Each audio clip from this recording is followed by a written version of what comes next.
The other thing that we talked about is, do you guys remember Fremnatos? Fremnatos? Abba Salama? Kasati Ibrahim? This is all his names. What did we say about him? Oh. No, you got it. Yeah.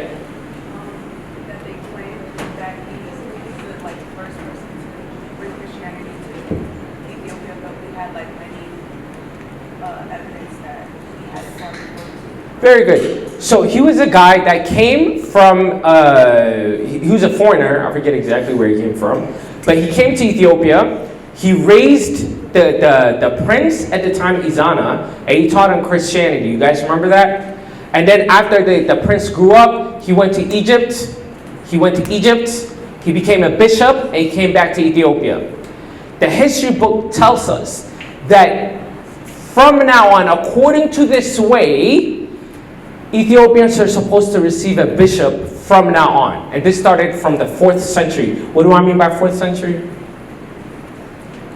300s and so on, right? So from that period on, if you read, so these holy books, they're written in a book called Sinkasa. These are like historical documents. So when you read what they wrote, they said, just because he was the first bishop that came from Egypt, from now on, Ethiopians should receive their bishops from Egypt. But the issue is, this story is originally written in a Greek source, not a Ge'ez source. Ge'ez was written nearly 1,000 years later by the Egyptians. And what we did last week is we compared the Greek against the Ge'ez. One of the first things you know is that the Ge'ez is a lot longer than the Greek. So the question is, what did they add? You see? Are you guys following me? Are you guys following me? And what they added is, of course, the section that says, from now on, Ethiopians should receive bishops from Egypt. This is an addition that's found in what we call the holy books. So for centuries, Ethiopians were led to believe that these holy books said and mandated that Ethiopians were supposed to get their bishops from Egypt. By the way, the reason why that happened is every time Ethiopians received bishops from Egypt, lots of money was paid. Lots and lots and lots and lots of money. So we talked about this, and the last thing we talked about is, like, why did Egyptians do all this stuff? Right? We were wondering, why did they do this? And it turns out that one of the main driving forces might be race. Race. And we talked about this in length, but one of the things we looked at is the Egyptians have this holy book. It's a holy book. They still read it to this day. It's called the Desert Fathers. In Ethiopian tradition, we call it Maz'af Menokosat, right? So these are the life of saints and how they lived, at that time. And there are stories. We read them last week. You could, go back to the videos and look at it, about reports of a bishop doing Holy Communion. And he says while he's doing Holy Communion, he saw white people and he saw black people, and he became afraid. And then the angel came down to him and said, don't be afraid of the black people. They're sinners. Give them a Holy Communion and they will change to white people. These are part of the holy books that is still being read today. That's a problem. That's a problem. So when people are like, what's your problem with Egypt? It's, by the way, even now, today, I think we deserve an apology for this. There should be a statement of saying, that's not from the Holy Spirit. Don't tell me my blackness is a sin. Don't tell me, because I look like this, I'm a sinner. And we've talked about the reason why we talk about identity so much is it matters. If you're being told that because you look like this, you're a certain way. Because you're from this group, you're a certain way. That matters, especially in a spiritual context. And then, of course, we ended up with talking about Moses the Black. I changed it Moses the Great. Now, those of you guys who don't know, Moses the Black is a famous saint, especially in the Egyptian Orthodox Church, but even in the Ethiopian church, we have Moses Alim. Alim means black, right? We call it, and the question is, why not the Great? We have a lot of, greats as saints. We have Leo the Great. Somebody said Alexander the Great last week. Yeah, there are a lot of greats, but not many blacks. Why are they called black? And I actually went around and I asked people in our church about this. They were like, well, it's common, the monastic tradition, to refer people by their disabilities. And I was like, wow, that's me. And they're referring to people like Didymus the Blind. That's a very famous saint, Didymus the Blind, and somebody the dwarf. I always forget his name. What is it? John. He would know in the back. He's like, John the dwarf. John the dwarf. Well, the issue is, if this tradition is true, that means they saw his blackness as a deformity. You see? In order to refer to him as black. But that's not the issue. The issue is when you go back and read his story, which is written by Egyptians, his life story. It says that when Moses was trying to get into the sanctuary, the Egyptians were like, get out of here, you black Ethiopian. Get out of here. And then it says, Moses said to himself, they're right for treating you this way because you're a lowly black person. Don't act like the white people. These are written things in the holy books of the Egyptians. This matters. It matters for history. It matters for our identity. It matters the way we look at ourselves. And we know exactly where we stand. This is where we're going to pick it up today.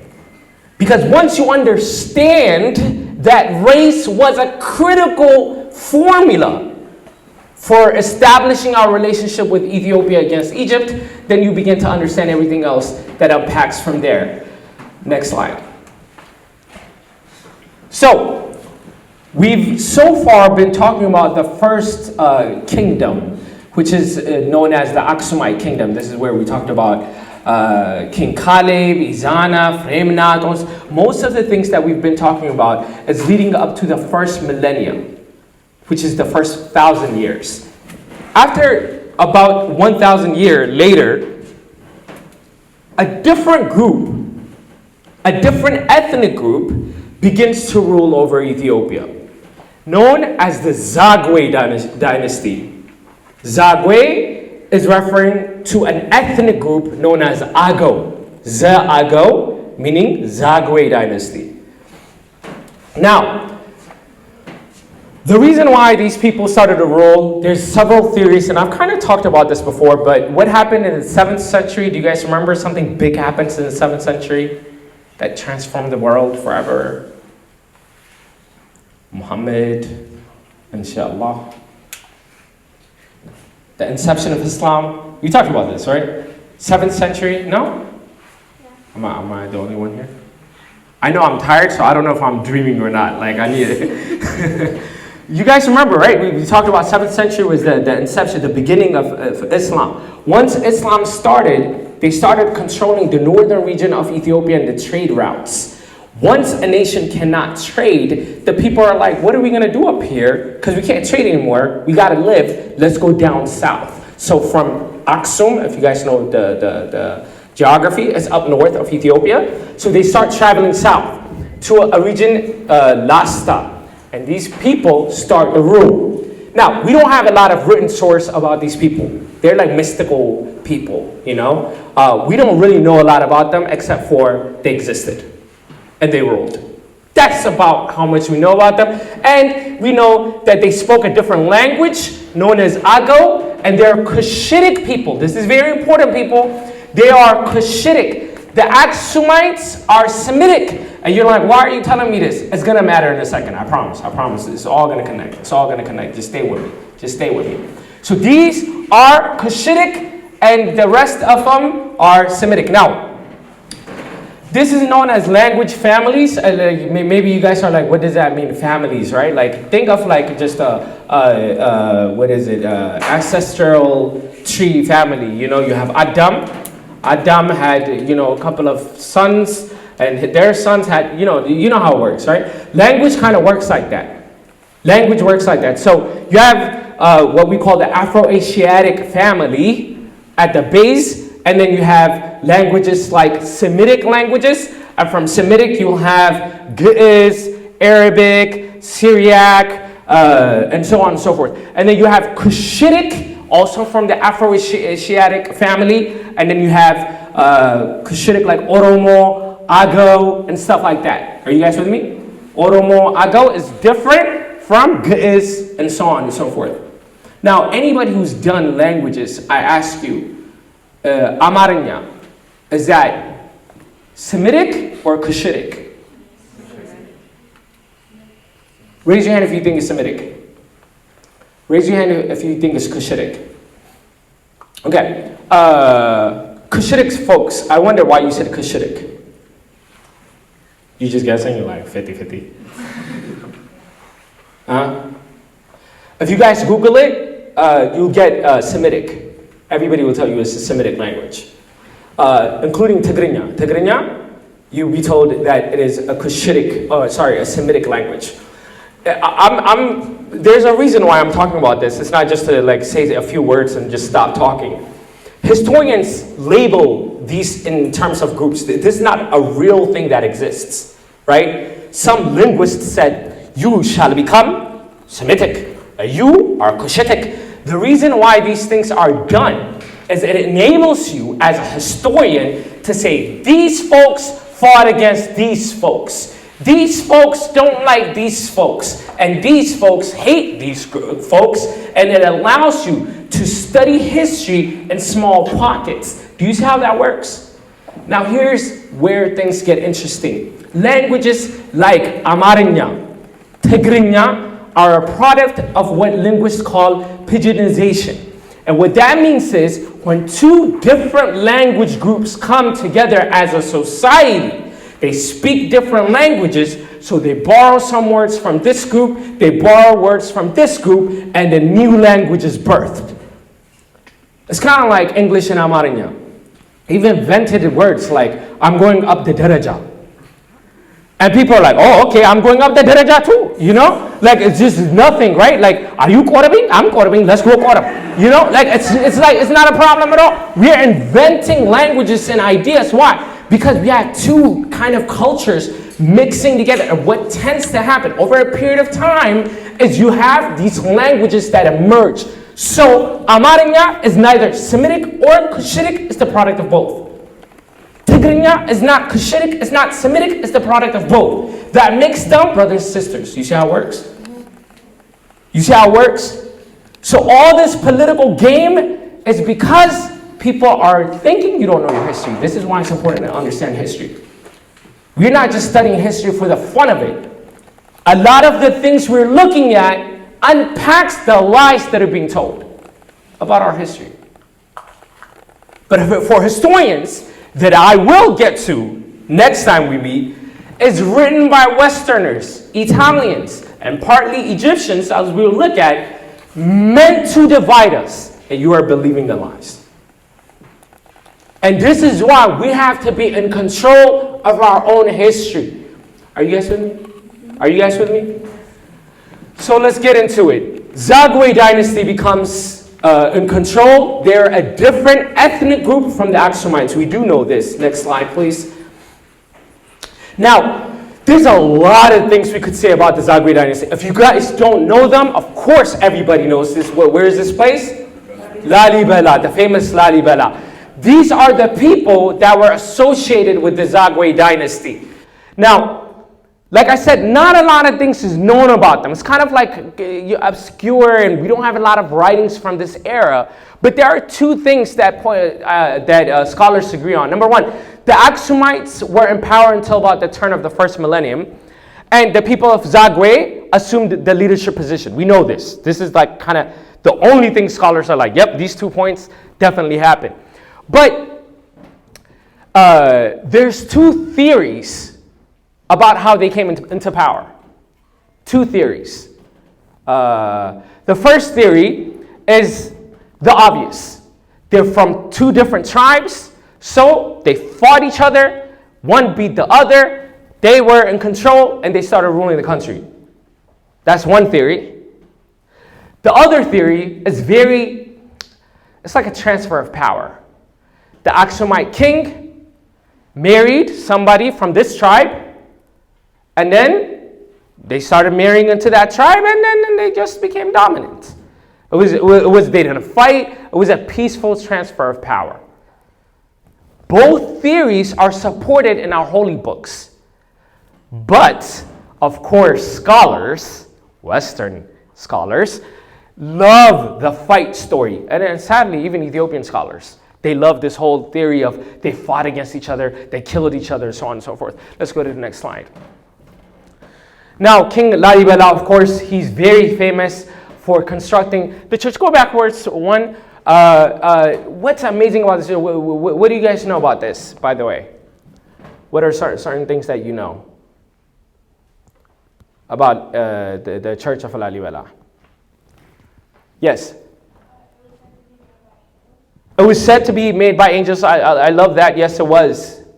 And it's very angelic looking at it for the fact that it still remains to this day. What is special about the church? Do you guys know? Yeah. Okay. Yes. It's carved from like one stone. Yeah. I mean, it's amazing. Like, if you guys never been, you really should. I mean, it's amazing, right? Because think about it. Just think about it. He started up here. He was like walking around. He's like, I'm gonna build a church here, right? In the what is it? Zagwe, 11th century, right? 12th century. So he literally starts chipping down words, and inside is like an actual church. So even like, so he's chipping down. I don't even know how he's doing this. And he's like, okay, and then he perfected it. And then he like, look, how do you do that? You know, you're like up, chip, go down, chip inside, and all that stuff. And he could 11 churches like this. I mean, this is really like it is angelic. Even if you don't believe in angels, of course, the tradition states that Lalibela saw a dream, and God said, build a city like Jerusalem. And he sent him angels in order to build this in just a few days. That's the tradition of the church. If you don't even buy this story, you're like, that's nonsense. You've got to believe God intervened here. You see the work of God in here. It's amazing. And the thing with Lalibela in that era is these people, they were kings. You see? And the people who worshiped God, they had what the world wanted. That's the difference between us and them. Is they held what people wanted to be. They had the power, they had the money, they had everything that people wanted to do. They achieved all this stuff and they let it go. And people are like, why are you letting it go? They're like, because there's something bigger, the kingdom of God. You see how it works? If you really want to expand Christianity, if you really want to be an ambassador for Christ, you've got to reach to the top. Not because you give value to money, not because you give value to your career, not because you give value to the things the world has to offer, but you teach people, I've got what you want, and I'm telling you there's nothing here. You see? I have success, I have money, I have fame, I have everything. But what is more important is me serving God. Now that is a story. Now that you're doing willingly. And that's what we're lacking these days. These days we look to the world and we're still like playing the game because we put value into what the world has to tell us. And honestly, these kings from that period were very different. Next slide. Next slide. Now, how this is all connected with Egypt. This is where things get a bit interesting for me. I don't know. I'm just like, it's interesting. I don't know if you guys know some history here or not. Like, if you don't know history, maybe it's not that interesting. But during the Zagwe dynasty, what I found out, and what is not written about in a lot of Ethiopian sources, is that Lalibela and his kingdom went to Egypt and said, guys, we need more bishops so we could worship freely in our land. And they said, the Egyptians said, we don't think so. Because if we give you more bishops, you will be autonomous. And you will no longer be making requests to us and giving us the money that we really cherish. So they denied their requests. Zagwe dynasty said, okay, you do understand, we know other Orthodox churches like Syria is right here. We're one faith. from now on, we don't want to deal with Egypt. We're going to deal with Syria. And let the Syrians start bringing in bishops. And we'll work with them directly. Are you guys with me? So they said no to Egypt, yes to Syria.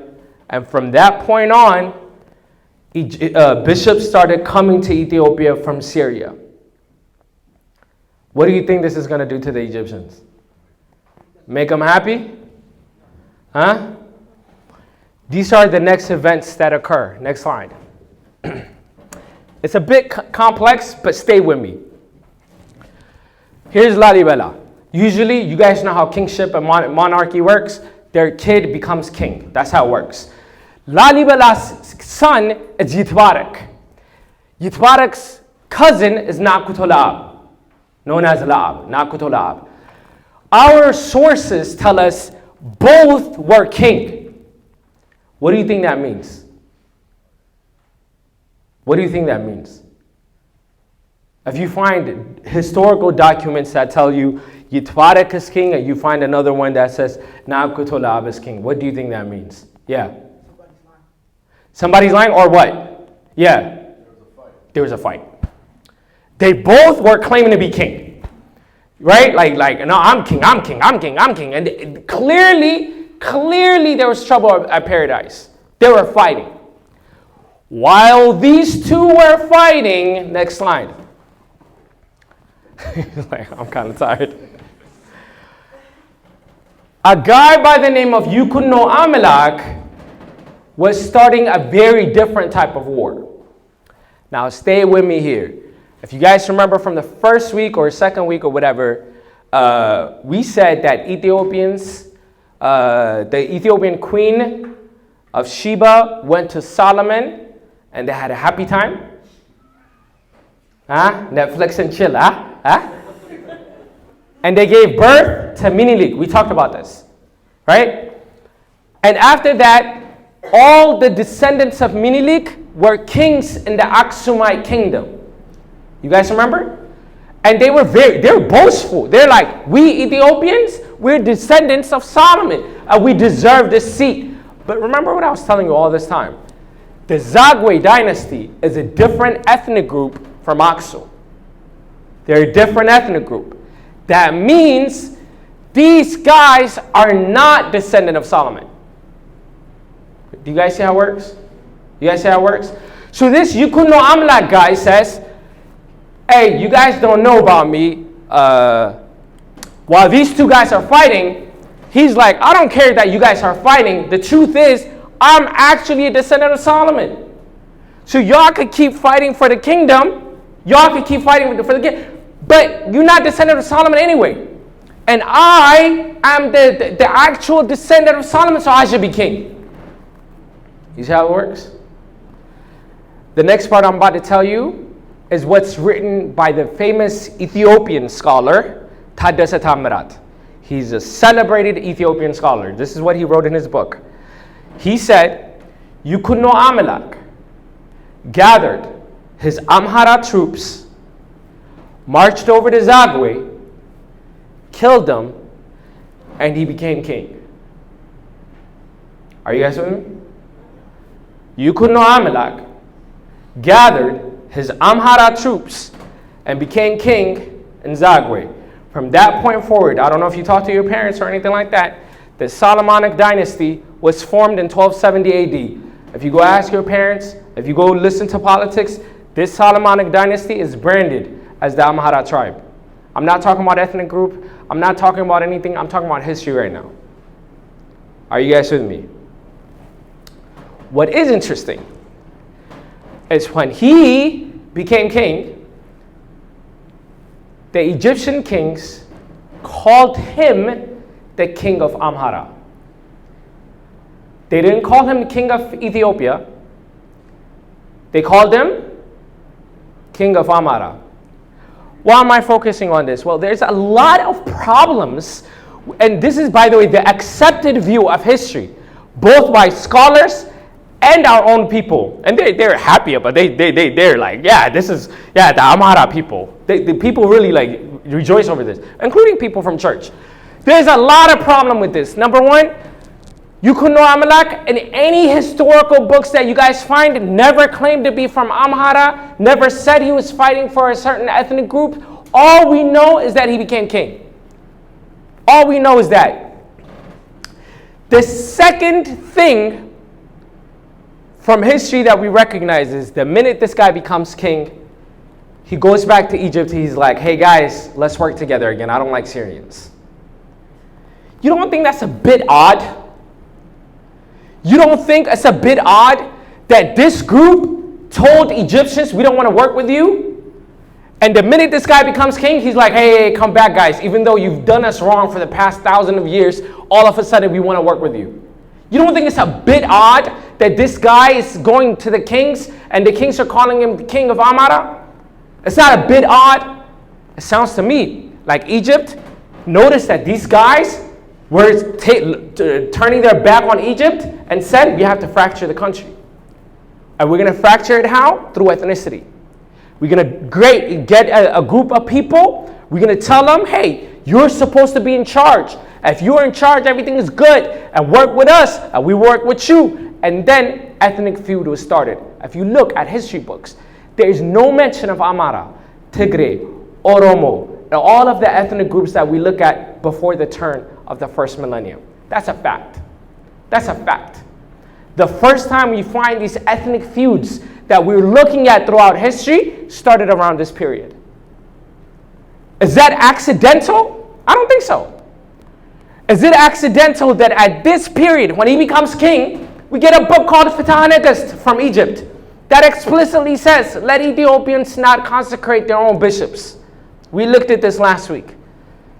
Is that an accident? The same country that has been saying, these black people, look at them. These black people, look at the way they act in their holy books. Is that an accident? The whole history that we have been taught, I'm saying, is wrong.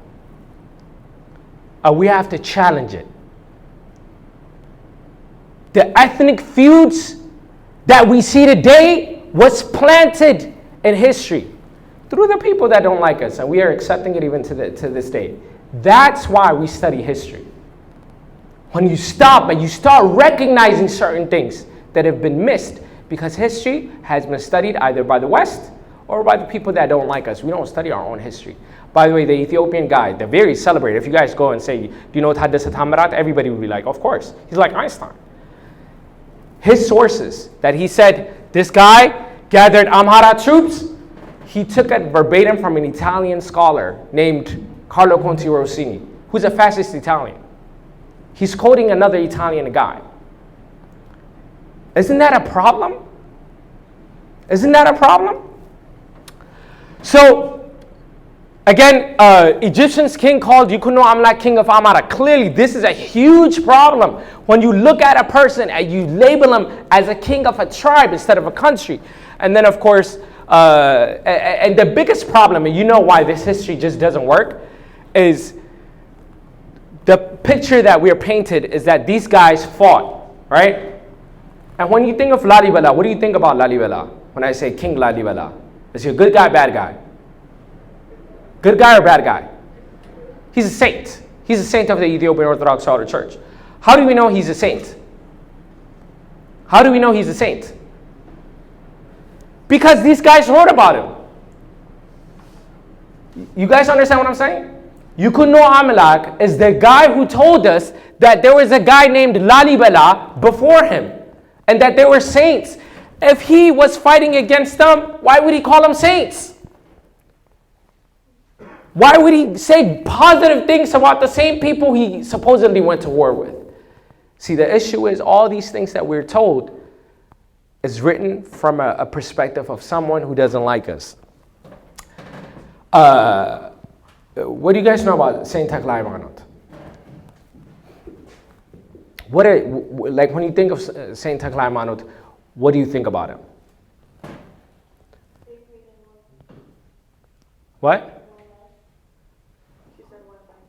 One leg. Okay, yes. When I think of Tekle Haymanot, I think of one leg. Very good. What else? Okay. Should I keep going or are you guys tired? Y'all got me fired up now. Don't do this.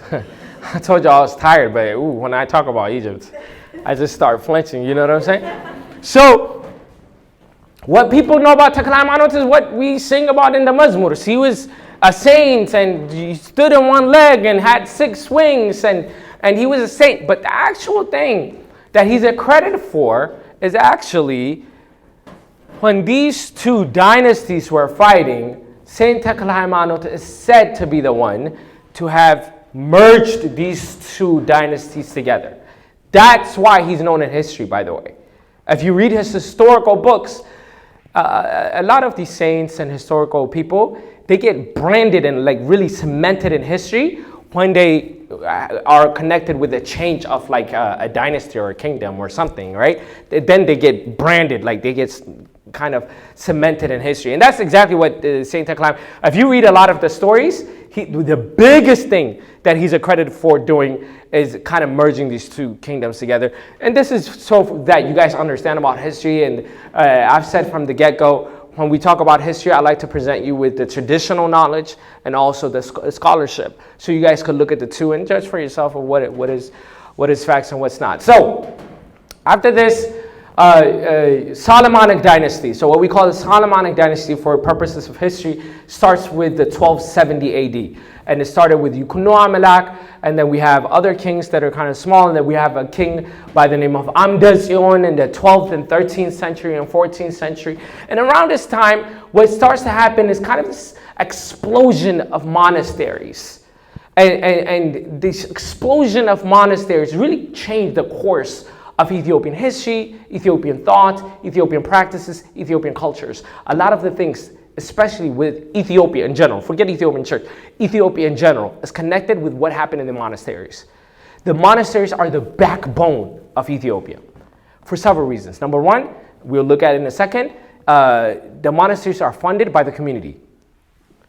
It's not funded, by the way, and the reason why we're having this conversation is there's this misconception that the Orthodox Church is connected with a single tribe, or they're connected with like one group of people or something like that. It's just not true, or much worse, people try to connect what the Protestants did in Africa when they came in with their Bibles and converted people with what the Orthodox Church did in Ethiopia by forcing people to change their religion, and that's how Orthodox Church grew. It's just not true, because a lot of the educations happened in the monasteries. Those were our universities. The biggest mistake that we made in history is trying to mimic Western cultures and threw our own cultures away. Right? If you go and really study the monastic tradition, there was a lot of beautiful things that we could have retained. It's still our educational system, what we escuela, right? Is like literally made by the Western system. I've heard it. I didn't grow up in Ethiopia, but I had friends who grew up in Ethiopia told me they used to learn about the Mississippi River. What's a gabare in like northern Ethiopia going to do with the Mississippi River? Nothing. It's a problem, right? Whereas there are hundreds, if not thousands of manuscripts there that are sitting there next to them. And they tell them, they convince them, these books, you're going to learn Ge'ez, what are you going to do with it? That's not going to do anything. Go learn about the Mississippi River. And then they take our books, and like I told you, right now in Germany, they're worth 50 million euros. These same books that people are kind of leaving behind and being told that they're worth nothing. We have so much to offer. Our history is rich, but time and time again, we throw it away.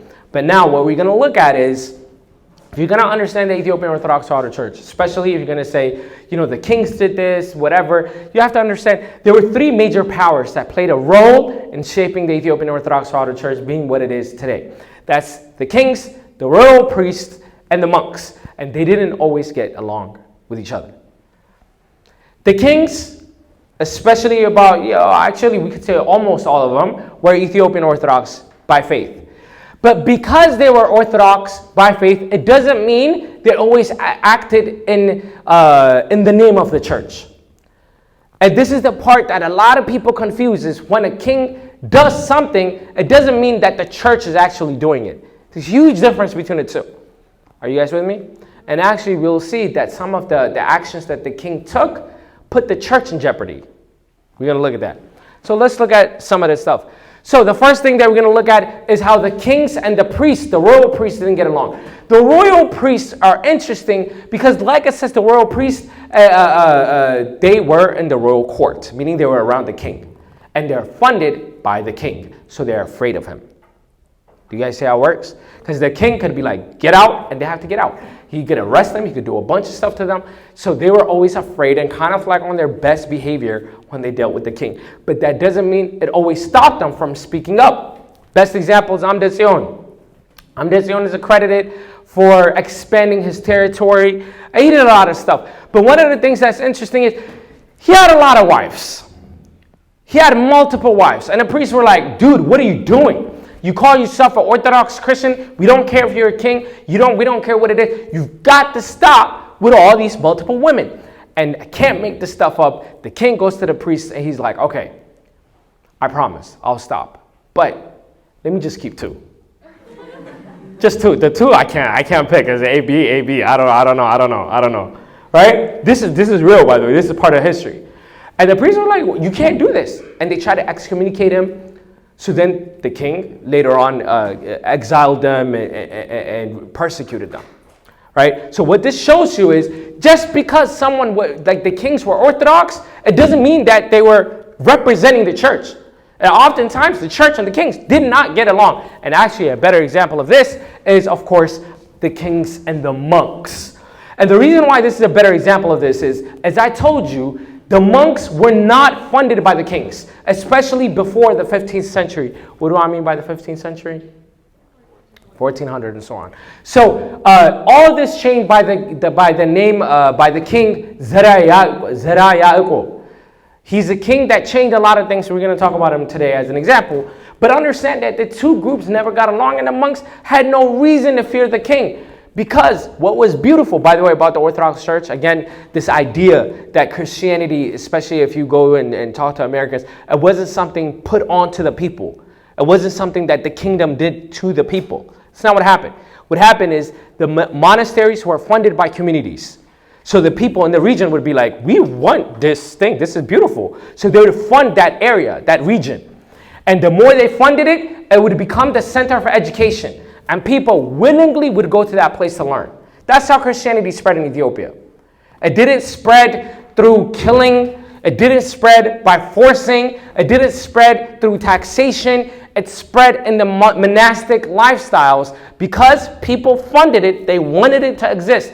This is why it's important to keep our heritage. It's not something that we're kind of like forcing onto people or whatever. This is throughout history what people wanted. They wanted the monastic lifestyles. So one of the first kind of big rift that happened is with the debates of the Sabbaths of Eustathios. And this group, it's a big to get into. I'm not going to get into the details. But it's essentially, there was a debate between when is the Sabbath. When is the Sabbath, by the way? Huh? Is it Saturday? Who says Saturday? Okay. But according to us? You sure? In the back, see, he got it. Yeah. You go to Ethiopia, by the way, when I was in Gran, this is a true story. I was doing laundry, which means I had a bucket and then like I was washing. And when I was doing that, it was a Saturday. And they were like, "Di bakadami." I was like, "Yes, bakadami." Like, you know what I'm saying? And it's a real. They really take. It's a Sabbath, but of course, it makes sense in Debre Hermanos. So there was an actual debate of when the Sabbath was between Saturday and Sunday. So much so that there was going to be a division in the church. They were like, "We're not one. We can't serve together. You said Sunday. You said Saturday." And like they were gonna divide. You know, some of the stuff when we serve, I felt like we do the same thing. You know what I mean? Like, and those of you servants, you know exactly what I'm talking about. We fight about things that really doesn't matter. That really doesn't matter. But we believe this. I remember when we select topics what are we gonna like do a service on? You know, some people said mental health, some people said other things, and it's like, how dare you? You must hate me. You know, like people take it offensively. This is just a major thing. Because of that, honestly, you know, we're laughing and joking, but people have left service. People literally have left service. Oh, you haven't texted me back. You haven't done it. And we forget like the bigger things, you know, that are there. How many people we're saving, right? It's so easy. Right now, you're like, nah, I would never fight about that. But then when you get into the service, you're like, my opinions are never taken. Maybe they're not. But are you going to quit? Are you going to walk away from the service? Maybe your opinions are not that good. But the thing is, you've got to stay and believe in God and continue to serve. So, right after Eustatios, the monk Eustatios, one of my favorite monks, Stephanos is born, of course. Yeah, I love this guy. So if you guys don't know about Stephanos, he is a very, very, very controversial person, right? I might be kicked out for talking about this. I guess this is already angry at me. So the profile of Stephanos is a bit complicated. To me, if you read his history, he seems very stubborn. He's like a stubborn guy. He was up in the north, and he was a young guy. Like to me, he was like a 20-year-old guy who thought he knew everything, kind of like Dada. But no. But he would go around. And then he would, like, to the older monks, he would like, why are you not praying? Pray right now. Let's pray. Let's have a prayer contest, you know? Like, this was the kind of like his idea. He never said that. But that was kind of, his attitude was like, all these monks, they're doing nothing, all this stuff. So people start getting mad at him, right? And he was summoned up to the kingdom. He's like, dude, what are you doing? Chill, relax. Like you said, no, let's pray about it. So, you know, like he's very, like, serious. So people really didn't like him very much. All that kind of shit. So, but he would get called up to the kingdom. People would complain about him. I remember the king has say in the church, but he didn't always represent the church. You see what I'm saying? So the king would look at him. He's like, he's no harm. He's just annoying. You know, he's like, go back. He didn't do anything with him. But all that changed under, of course, Zagwe. Zagwe, like, really do your research about him. I always say, the Ethiopian Orthodox Church looks the way it does because of him. Like today, a lot of the things that we look and we think of like Ethiopian Orthodox Church is because of him. For example, one of the things that he did is, you know, Tamira Mariam. You guys heard of Tamira Mariam? What's Tamira Mariam? What's Tamira Mariam? Miracles of Mary. By the way, where did that come from? What is Miracles of Mary? Let's start there. What is it? Miracles of Mary. Okay, Dada. Yeah. I mean, yeah, so the name kind of says it, right? So they're supposed to be documented accounts of the miracles that Mary did, right? And each miracle begins with, this is the miracle that the Lady Mary, our Virgin and Twofold, has performed. And then it gets to whatever miracle she performed, right? And there's about 900 or so miracles that have been identified so far. Yeah, very exciting stuff, right? So these are, and then some of it is just the life of Mary, how she went into the kingdom at the age of 3 and all that stuff. But some of it is pretty exciting stories. I mean, I enjoy them. One story I was like, this definitely, like, I could relate with this, is like a deacon, like a child deacon was doing Qaddase, and then he fell asleep, and then the candle, the tawaf, it fell, and it caught on fire, but nothing happened to the church because Mary saved it. I was like, I've seen that happen. You know what I'm saying? Like you go to Ethiopia, like this stuff like that happens. So these are interesting stories. Of course, there's a lot of things that we could say about it, and that's not the point of it. But these books came in. By the way, Miracles of Mary, Ta'amira Mariam, and stuff like that. They're not just an Ethiopian work. They started from the Levant, meaning Syria. They went to Europe. From Europe, they got to Egypt, and from Egypt, it came to Ethiopia. And it came to Ethiopia at the Zagwe's dad time, Dawit II, 14th century. But what Zagwe did that was historical, as he said, said, these books have to be read during liturgy. And that was a big, bold move, which still gets a lot of people to have a conversation because, of course, liturgy is about Christ and how Christ died for us and we're taking his holy body. So people are like, why is the miracles of Mary being read? And then Zagwe, he's like, Mary has to be venerated. Mary has to come at the center of worship. Mary is very important. And then when he was saying this, my main guy, St. Stephen, was like, it sounds like you kind of worshiping Mary though. No, I don't know about this. He's like, I don't have a problem with Mary now. But it kind of sounds like you're worshiping Mary. I don't like that. So Zagwe is like, let's have a conversation about it. And he was like, one of the things that you got to do is you got to venerate to Mary. You got to bow down to Mary. He's like, I don't bow down to nobody except for God. You see? And then he summoned him up. And he's like, he's a king. So what do you do before a king? You bow. Like, this is the same guy who's like, I know everything, right? Like walking around telling the monks and all that stuff. So the king was like, you're before a king, humble yourself. He's like, I humble myself before God and only God. That's it. And he was like, well, you're really about to get humbled. So he arrests him. Oh, yeah. He arrests him. He beats him. And he kills him. Not just him, but his followers. So that they never think about doing anything like that again. And they're known as the Stephanites. They're beat, they're killed. But this is interesting stuff because the reception is a little bit like weird because afterwards, almost 100 years later, the kings start being like, okay, you guys, the followers of Stephanites, we forgive you. You're able to come back and you can worship with us. And eventually they're even given holy order, meaning they become bishops and priests and stuff like that, which is like a little bit confusing for historians. We don't really know what to do about this guy. The whole point of this conversation is, even though Zagwe was a priest and Estefanos was a monk, guess who killed who? The king killed the monk. That's the story. So just because someone was Orthodox, it doesn't mean that Christians were always getting benefits throughout history.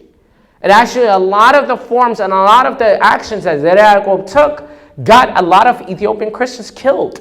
And this is against the history and the perception and the lies that's told in present day, which is just because Ethiopian kings happen to be Orthodox Church, and Orthodox Christians benefited from it. That's just not true. It's not true. Of course, did they have some favor and did certain things happen in their favor? Of course it did. But other times, they were persecuted, just like other people. Are you guys with me? So just because someone was a king, and just because the king happened to be Orthodox, it doesn't mean he was behaving in the best interest of the church. Actually, he persecuted monks. This is a fact. Let's keep going. Ooh, I don't know if I want to get into this. I will, very shortly, because I'm going to move forward for next class. So the last thing that I wanted to talk about is, of course, the famous Ahmed Gran, or Imam Ahmed ibn Ibrahim al-Ghazi. That's his full name. What do you guys know about Ahmed Gran? Huh?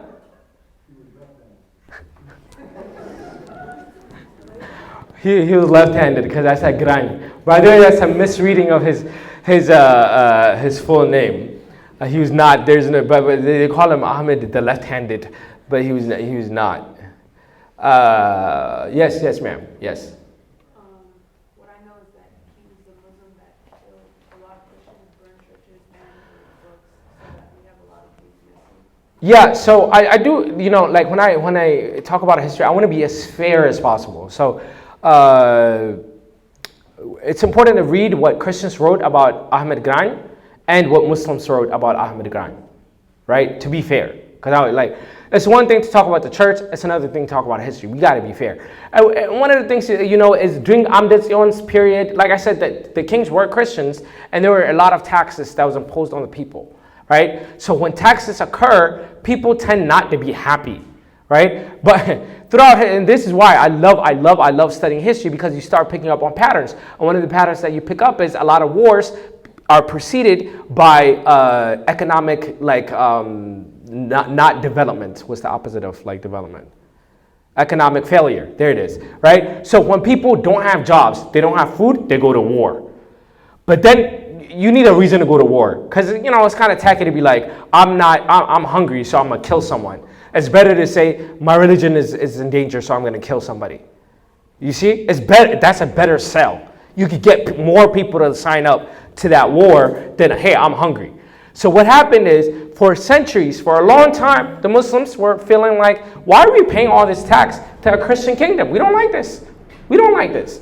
And they said, we have to revolt. But when they revolted, they happen to be Muslims. It happens to be a Christian kingdom. So what happens is Christian and Islam starts to go at war with one another. I am a firm believer that if the taxes weren't there, I don't know if we would have seen this type of revolt in the level that we saw it in. What did happen is that finally around the 15th, 16th century, there was a man by the name of Ahmed Gran, who got a lot of help from the Turks. And for 15 years, he went around, as our sister said, burning churches, killing monks, and destroying a lot of things. There's an account that I heard, to give you like the level of, by the way, Ethiopian priests, like scholars of the church, say we've never really bounced back from all the mayhem that occurred nearly 500 years ago. Like the attack was that bad. It was horrible. It was really bad. And one account that I heard is when they were marching into one city, there were churches. We talk about Lalibela and how amazing it looks. There were churches made out of gold. And the people there, so they were trying to destroy it. It took them 3 days to try to destroy the church because the gold was that thick. They had to break down through all that gold. It took them 3 days. You can imagine what kind of churches were established back then, right? And how many books were burnt, how many history that we have lost. Unfortunately, this is a stain in our history. But again, whenever we talk about Ahmed Gran, I'm very cautious to bring it up as a religion war. You have to talk about it in fullest context. Of course, religion had a part in it. I'm not denying that. But tax also had a lot to do with it, right? Politics had a lot to do with it. And when we talk about history, we have to talk about the full context. So that kind of summarizes most of the things that I wanted to talk about. The next class, we are going to cover the famous Italians, the fascist Italians, how they corrupted history, how our understanding of history came about because of the famous people I've been talking about, the Carlo Contini, Rossini, Enrico Cerulli, how that really fractured the country. And in a lot of African countries, like if you go to West Africa, Ghana, and Nigeria, and they know about the colonial legacy. They know how it impacted Africa, right? In Ethiopia, no study has been done by Ethiopians because we're like, we've never been colonized. But Italians went and did the job of colonizers. They did it. They actually succeeded. But we've never studied it. So we haven't really grasped an idea of how much we've been affected by what the Italians have done, the fascist Italians, how it affected our religion, how it affected our society, how it affected our church. We need to learn so we know how to fix it. If you don't know what the problem is, you won't ever seek a solution. So that's all I got for today. Any questions?